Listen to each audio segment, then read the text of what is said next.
Olá a todos, sejam bem-vindos ao canal Pleiadianos e nosso encontro semanal aqui no programa Mitologar.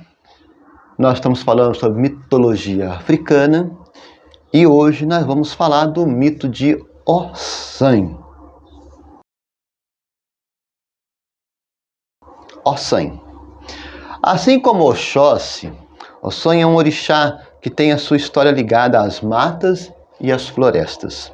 Em terras brasileiras também aparecem vários cultos afros com a denominação de Catendê, Agüe, Ossan, Ossanhê, Ossanhá. Sendo bastante próximo do reino das plantas, esse orixá é geralmente apresentado pelas tonalidades verdes. De fato, o seu verdadeiro poder está ligado à manipulação das folhas, das ervas herbáceas e à produção de poderosos remédios naturais. Ora, medicina, a indústria farmacêutica que faz os remédios sintetizados são extraídos de plantas, de ervas. Então não está muito longe do que nós vivenciamos no mundo moderno, né? Só deixa sair o nome de Ossan para entrar um Ash da vida, uma Ultrafarma da vida, uma Farmaconde da vida, alguma coisa assim. Alguma indústria farmacêutica que está produzindo medicamento, Mas são plantas. Segundo o mito que explica suas origens, Ossan era portador de todos os vegetais existentes no mundo. Por conta do quão grande poder em mãos, os orixás necessitavam de sua intervenção para resolver certos problemas.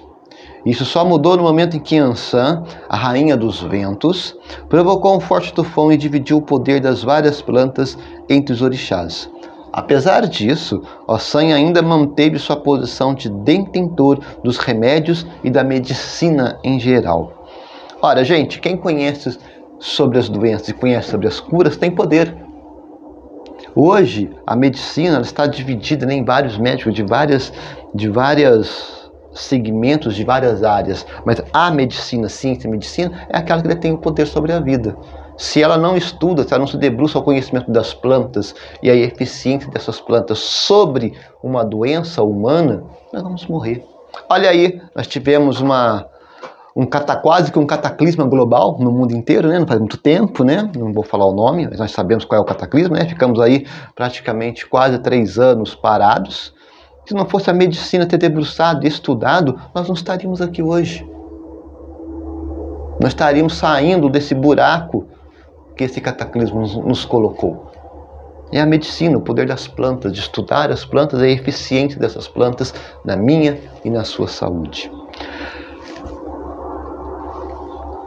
E de acordo com os arquétipos de Ossan, coerência e equilíbrio entre a razão e as emoções, reconhecido por muitos por ter uma única perna, Ossan é geralmente associada a outras figuras da mitologia indígena, como o caipora e o Saci Pererê para nós no Brasil. Ossan era o nome de um escravo que foi vendido a Orumilá. Um dia ele foi à floresta e lá conheceu Aroni, que sabia tudo sobre as plantas. Aroni, o gnomo de uma perna só, ficou amigo de Ossan e ensinou-lhe todos os segredos das ervas. Um dia, Orumilá, desejoso de fazer planta que curava dores, Ossan exclamava: esta não pode ser cortada, é as ervas das dores.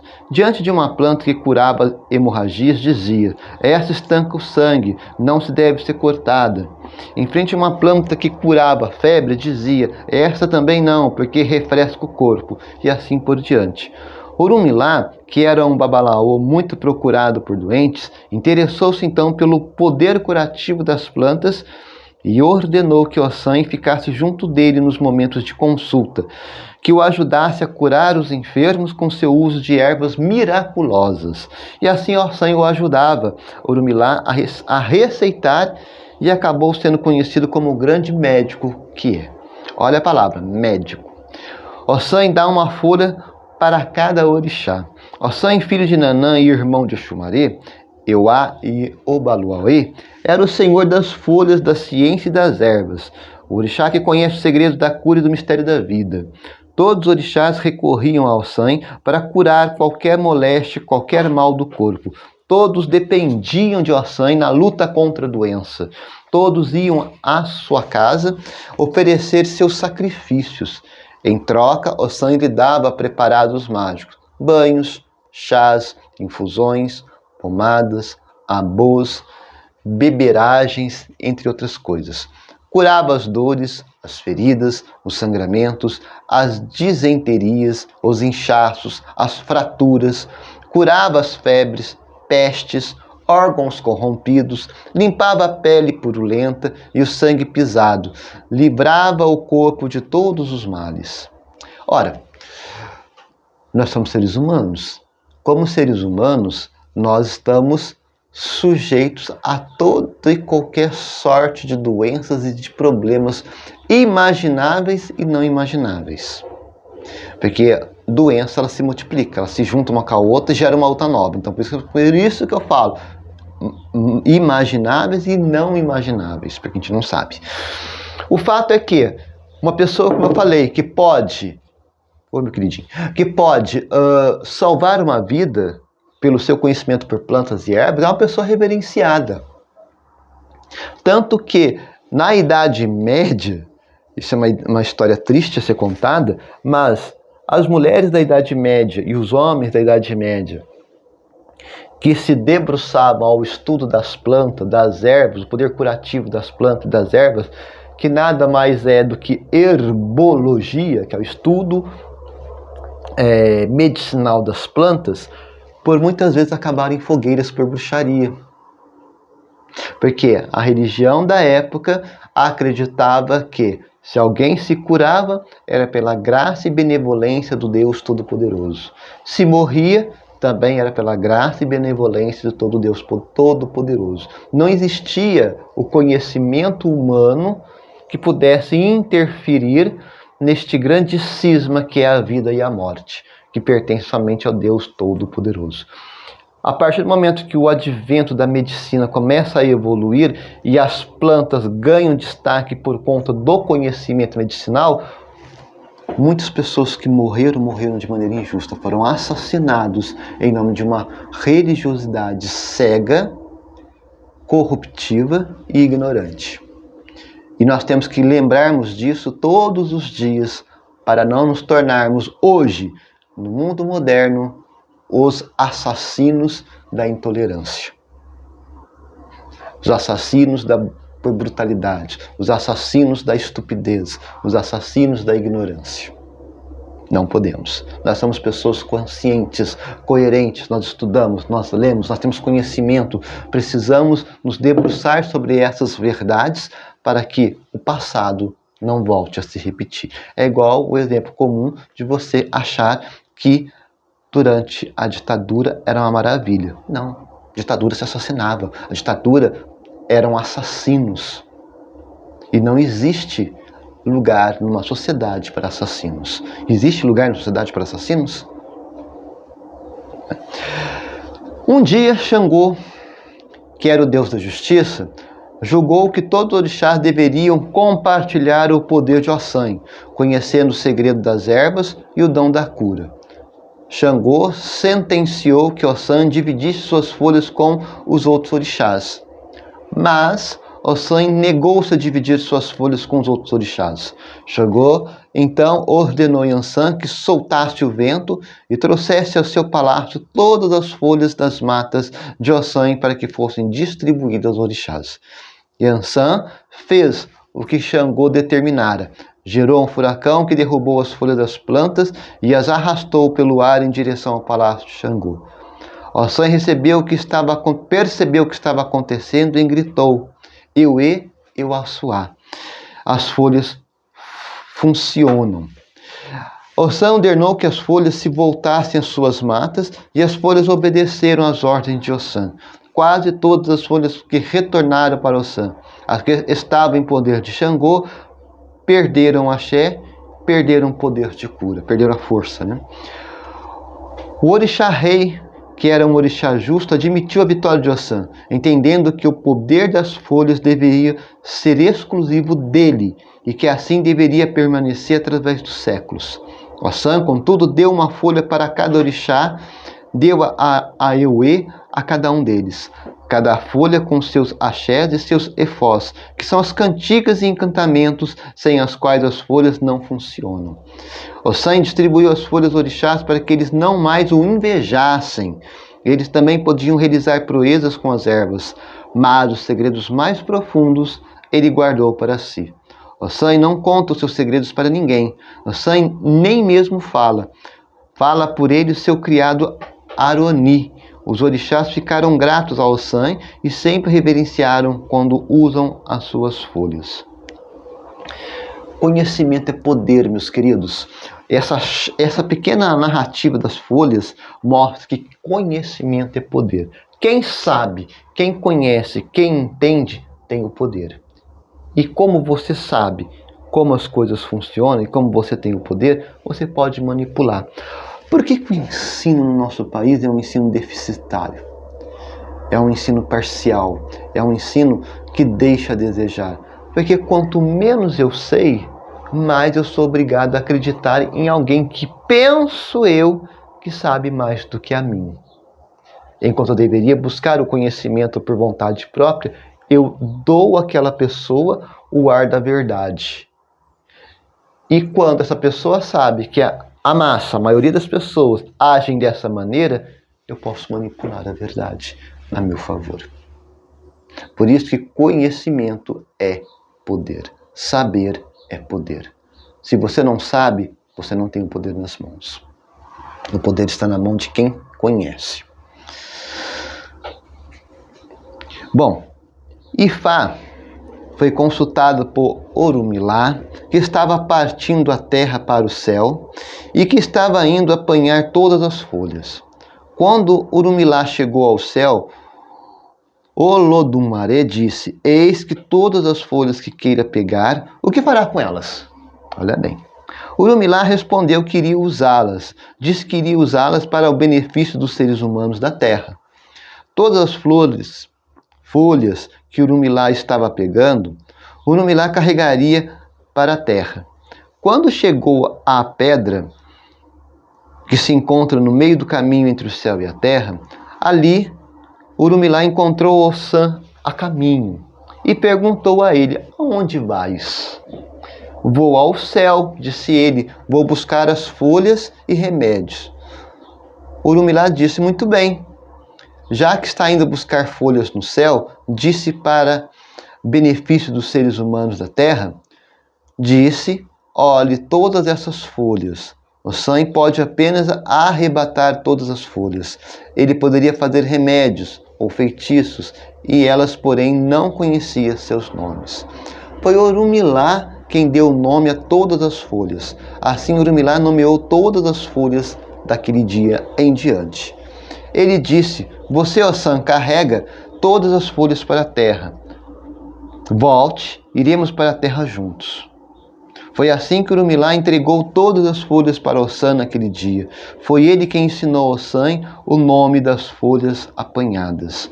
Então você começa a entender que essa outra narrativa, ela engloba na questão da passagem do conhecimento. Hoje, quem que ensina? Nós temos o ensino básico, que é o professor que ensina você a aprender a ler, a escrever e a fazer contas, que é o ensino mais básico do básico do básico. Depois que você passa do básico, você se ascende numa categoria maior de ensino, o professor é aquele que vai ensinar você a se aprofundar no conhecimento do básico que foi ensinado para você. Depois passado esse processo, vem uma outra fase, que é aquela fase que o professor vai ensinar a você a compreender esses aprofundamentos de conhecimento, confrontá-los para entender as engrenagens do que gera o conhecimento. E aí, no estado maior, superior, que nós chamamos das grandes universidades, você começa a produzir conhecimento. E esse conhecimento vai ser produzido em graduação, pós-graduação, mestrado, doutorado, pós-doutorado. Essas ideias, essas divisões só servem para nos ajudar que a produção do conhecimento, ele gera poder, voltado para o bem maior, o bem do povo, o bem das pessoas, o bem do conhecimento para a melhoria de vida. Conhecimento que é feito e é guardado para si, ele morre, ele enverga, ele enferruja, ele se deteriora. Um conhecimento que é voltado para fora, que é voltado para as outras pessoas, ele se multiplica, ele se fortalece. Imagina se Isaac Newton, com todo o seu conhecimento, guardasse para si. Como que é ser o nosso mundo hoje? Albert Einstein, todo o seu conhecimento tivesse guardado para si. Como seria o mundo hoje? Nikola Tesla, todo o conhecimento que ele teve sobre eletricidade, se tivesse guardado para si, como seria o mundo? Já passou para pensar? Já perpassou pela sua mente que uma pessoa que não passa o conhecimento para frente, que guarda para si, como que seria o fruto desse conhecimento? Qual seria o resultado desta negação de conhecimento?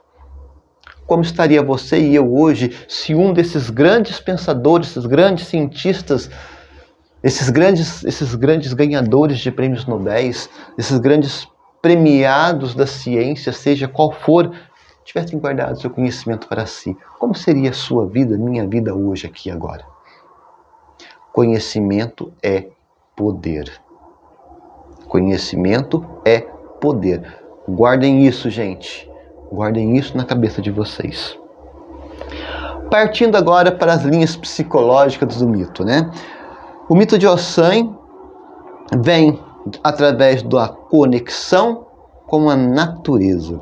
O mito de Ossan destaca a íntima ligação entre a divindade e a natureza, especialmente as plantas. Isso pode refletir uma psicologia que valoriza a conexão com o ambiente natural como uma fonte de cura e equilíbrio. Gente, a medicina natural ou as práticas naturais de uma vida alternativa, pedra, tudo que você imagina que não dependa de um processamento químico, né, que é natural, ele nos ajuda na nossa vida e tem o seu valor. É claro que o processamento químico de algum medicamento, de alguma substância, ela tem uma ação muito mais rápida no nosso corpo. Você está com dor de cabeça, você vai lá, você toma um remédio para dor de cabeça e resolve. Né? Você não vai lá sentar na cachoeira, sentir o frescor da água da cachoeira, a água molhada, o barulho da cachoeira vai fazer a sua dor de cabeça passar. Não, são coisas diferentes. Ela pode te acalmar, ela pode dar conforto, tranquilidade, mas não vai curar a tua dor de cabeça. Se toda essa engenhoca que eu falei da cachoeira não for o experimento natural certo para a dor de cabeça, não vai mudar. Você vai ter que apelar para o medicamento. Um medicamento apropriado para a dor de cabeça. Né? Conhecimento e sabedoria. Ossan é considerado um conhecedor profundo das propriedades das plantas e suas aplicações medicinais. Isso pode ser associado a uma psicologia que valoriza o conhecimento, a sabedoria, a expertise em um campo específico, especialmente na área da cura. E aí eu abro o leque, não é só a habilidade da cura, qualquer habilidade. Quais são os conhecimentos que você tem? Você tem colocado esse conhecimento a favor da sociedade, a favor do próximo, a favor de outras pessoas? Ou ele está engavetado na mesa do seu escritório? Ciclos de vida e renovação. Algumas interpretações do mito de Ossan podem incluir elementos de renovação e ciclos de vida, já que muitas plantas passam por fases de crescimento, morte e renascimento. Esses ciclos podem ser vistos como metáforas para os desafios e mudanças da vida humana. Ora, como tudo na nossa vida tem começo, meio e fim, o próprio ser humano tem começo, meio e fim, situações na nossa vida, ela tem um começo, ela tem um meio e ela tem um fim. E é necessário ter um fim para muitas coisas. Imagina um mau casamento. Vai ser eternamente mau casamento até morrer? Tem que ter um fim, não. Um péssimo filho, uma péssima esposa, um péssimo marido, um péssimo trabalho, um péssimo patrão, uma péssima casa, um péssimo carro, uma péssima roupa, uma péssima maquiagem, uma péssima comida, tudo tem que ter um fim, tem que melhorar, tem que mudar, tem que evoluir, tem que crescer. Então o conhecimento nos ajuda a superar esse começo, meio e fim. Tem coisas que não tem como. Por exemplo, ainda não conseguimos evitar a morte. Nós podemos prolongar a vida, mas não conseguimos adiar a morte, né? Reverter a morte em definitivo. Nós podemos prolongar a vida, aumentar a expectativa de vida das pessoas. Através do conhecimento da medicina, nós estamos conseguindo viver mais com qualidade e por muito mais tempo, mas ainda não superamos a irmã morte. Dualidade e equilíbrio. O San é muitas vezes retratado como uma figura dual, capaz tanto de curar quanto de causar doenças. Essa dualidade pode refletir a psicologia que reconhece a natureza ambivalente da vida, onde as mesmas forças podem trazer benefícios e desafios. Ora, medicamento cura uma coisa, mas dá problema em outra. Eu falei do remédio para dor de cabeça. Vai ter um remédio para dor de cabeça. Curou dor de cabeça, mas pode ter certeza que alguma outra coisa ruim ele vai fazer no teu corpo. Você pode não sentir, não estar aparente, mas vai fazer. Nem todo remédio é 100% bom. Ele ajuda de um lado, mas descompensa do outro. Assim como pessoas. Tem pessoas que te ajudam por um lado, mas te enverga de outro, te destrói de outro. Então nós temos que entender que essa dualidade, a palavra certa que foi usada aqui, essa dualidade, essa ambivalência humana, ela está presente no nosso comportamento, no nosso ser e existir, no nosso pensar.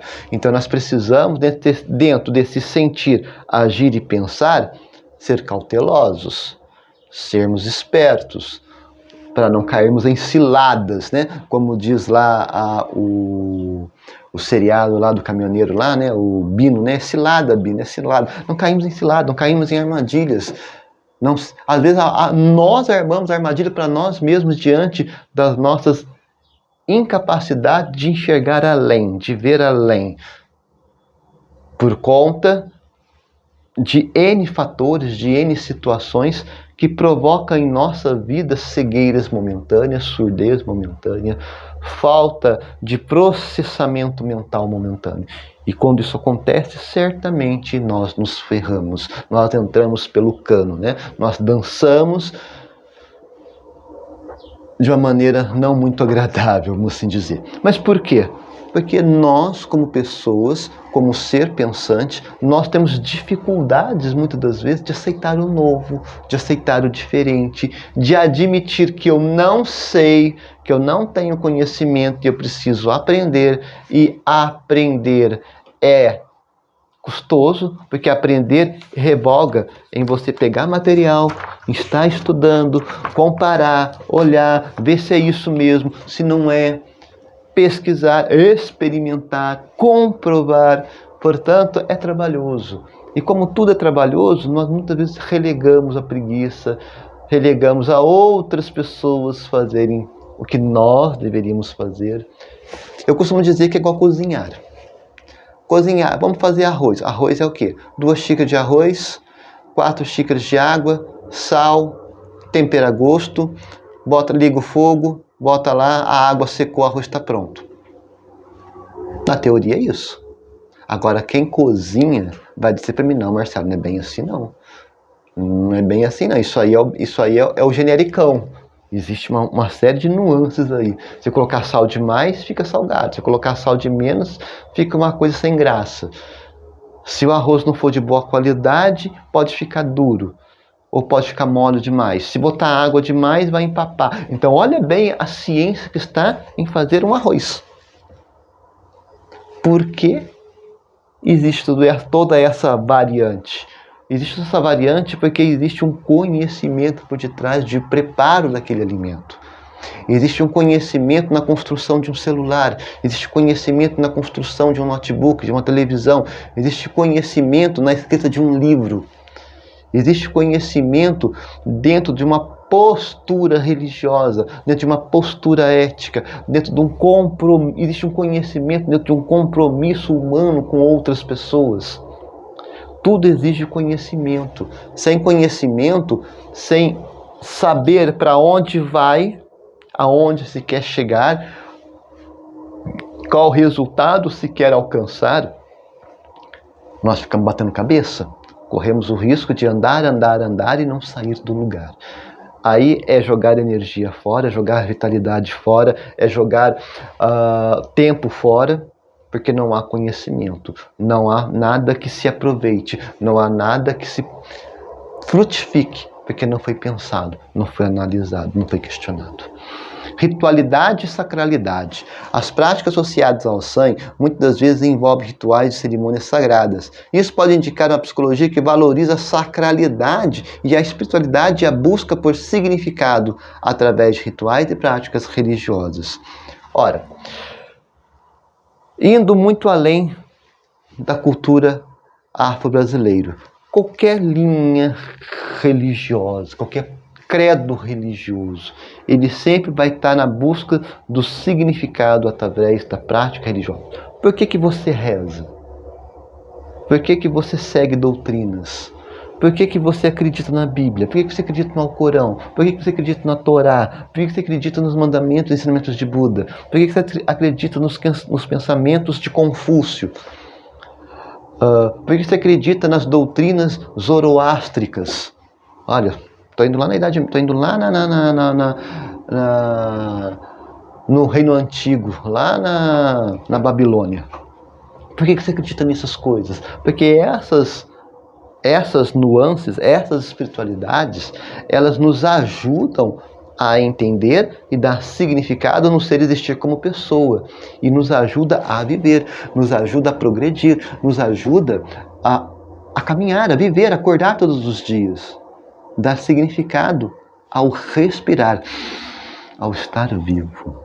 E principalmente ao conviver com outras pessoas. Porque conviver com pessoas não é fácil.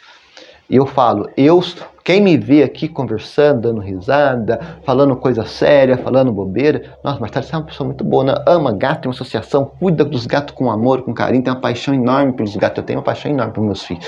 Você é uma pessoa maravilhosa. Não, gente, tem dia que eu acordo virado no saci, tem dia que eu não estou suportando a mim mesmo. E eu tenho que conviver com as pessoas, e as pessoas têm que conviver comigo.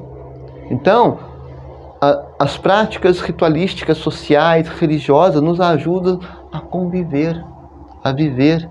Ninguém é obrigado a me suportar, não. Então eu que tenho que tomar uma atitude de que, quando eu cruzar a porta do meu quarto, com quem eu vou encontrar depois que eu cruzar a porta do quarto, eu tenho que respeitá-la.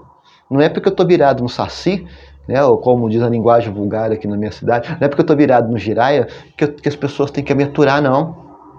Ninguém tem que aturar ninguém. Respeito é bom e se serve em qualquer mesa, em qualquer lugar. Então eu tenho que saber que eu tenho meus limites, as pessoas também têm seus limites. Então tudo isso, toda essa engenhosidade da sacralidade, dos ritualismos, para nos ajudar a viver melhor como pessoas. Como pessoas. Cura e proteção. O sangue é frequentemente invocado para curar doenças e proteger contra males. Isso pode refletir uma psicologia que busca cura e proteção não apenas pelo plano físico, mas também o emocional e espiritual. Ora, doença física. Doença física quase sempre ela é motivada por algo emocional. Pressões psicológicas e emocionais que não foram resolvidas, não foram batalhadas, não foram dissecadas e acabam se manifestando fisicamente. Vou dar um exemplo. A pessoa teve câncer no pulmão porque fumou muito. Mas fumou muito por quê? Era viciado. Mas viciado por quê? Pressão na família. A família pressionava, pressão no casamento, pressão no trabalho. O cigarro fazia com que ele se sentisse bem. O cigarro botava para fora a pressão. Isso vale para outros tipos de drogas, né? Que também fazem essa válvula de escape da pressão que se põe sobre a pessoa. A recorrência ao álcool para fugir da realidade, escapar da realidade. Entra num mundo de fantasia que o álcool pode lhe proporcionar, ou né, uma anestesia do mundo real. Porque a pessoa às vezes não tem condições psicológicas para suportar a pressão. A pressão não existe. Eu falo, nós acordamos, A primeira coisa quando você acorda, se você é casado, mãe, café, amanhã café, marido, trabalho, não sei o quê. Já começa já, né? Quem é dona de casa, do lar, já acorda com a vassoura na mão e a panela na outra. O homem que trabalha, ele acorda com a pasta na mão e a caneta na outra. Ou, né, dependendo da situação, a enxada numa mão, a pá na outra. Vai depender muito da situação como você vive, as pressões do dia a dia ao qual nós somos vítimas nos faz querer buscar subterfúgios para poder fugir dessas realidades. Então nós precisamos ter força. E essas forças para nos ajudar a não ficarmos doentes.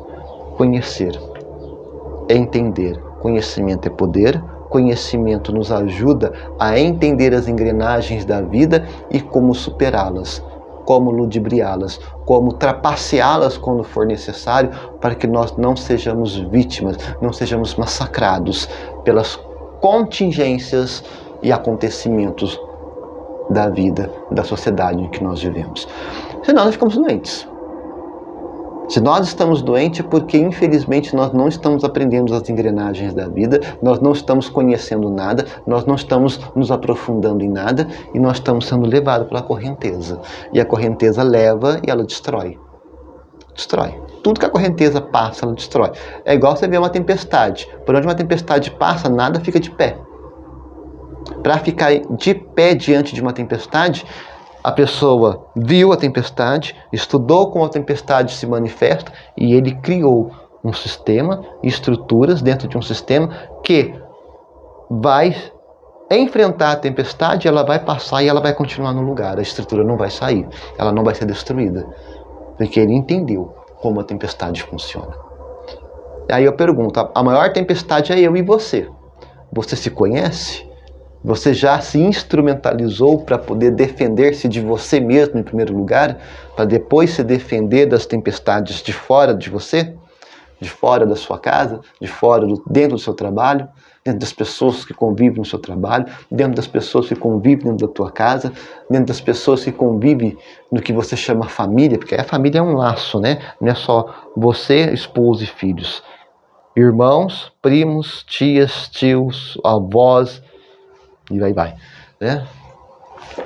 Você está preparado, instrumentalizado para poder lidar com isso? Amizades, relacionamentos amorosos, você está instrumentalizado para lidar com isso? Ou você vai ser ludibriado pelo vendaval? Vai ficar doente, vai ser massacrado, vai precisar buscar curas para voltar a ser humano novamente. O San nos ajuda a entender, acima de tudo, que o conhecimento é poder. E quanto mais nós conhecemos, mais empoderados nós estamos. Ele usou um mito aqui sobre saúde, sobre as plantas de saúde.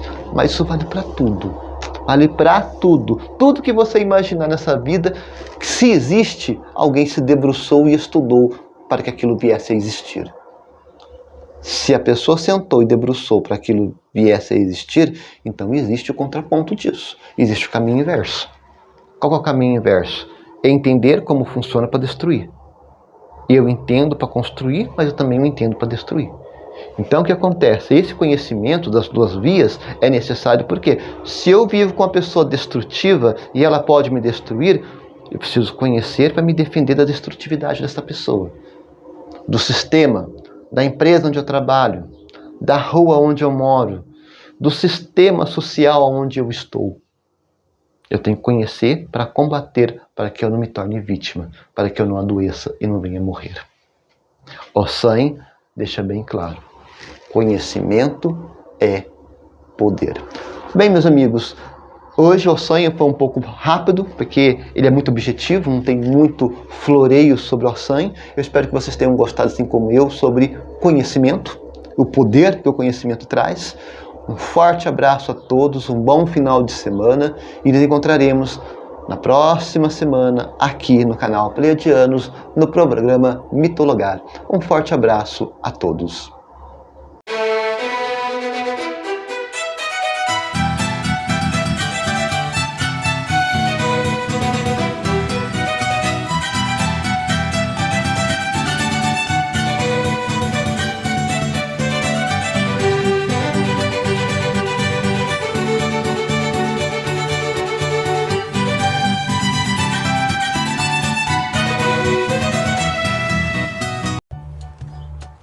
Nós somos a Associação SOS Felinos, onde nós dedicamos com muito amor e carinho a cuidar de 55 gatinhos que foram resgatados da rua. E através de sua inestimável ajuda, estamos conseguindo dar a esses bichinhos muito amados um lar, alimento, remédios, veterinário, além de muita atenção, cuidado e imenso amor. Se você ainda não conhece a Associação SOS Felinos, venha nos conhecer pelas redes sociais e assomar conosco neste projeto. A Associação SOS Felinos, juntos para um mundo melhor para todos.